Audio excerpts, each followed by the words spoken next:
জাতিসংঘ সাধারণ পরিষদের অধিবেশনে যোগ দেবেন অন্তর্বর্তী সরকারের প্রধান উপদেষ্টা ডক্টর মোহাম্মদ ইউনূস। এজন্য সেপ্টেম্বর মাসের শেষ দিকে তিনি নিউ ইয়র্কে যাবেন। দায়িত্ব নেওয়ার পর এটি হবে তার প্রথম বিদেশ সফর।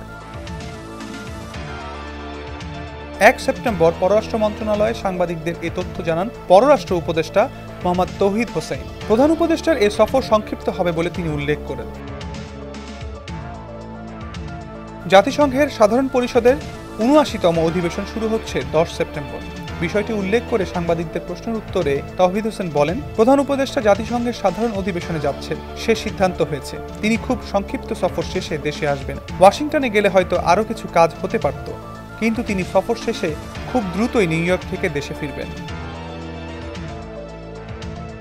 জাতিসংঘে ডক্টর ইউনূসের সাইডলাইন বৈঠক নিয়ে জানতে চাইলে পররাষ্ট্র উপদেষ্টা বলেন, কিছু বৈঠক তো হবেই, এ বিষয়ে আলোচনা চলছে। নিউ ইয়র্কের যে নিয়ম সে অনুযায়ী যেসব সরকার বা রাষ্ট্রপ্রধান থাকবেন তাদের কারো কারো সঙ্গে বৈঠক হবে।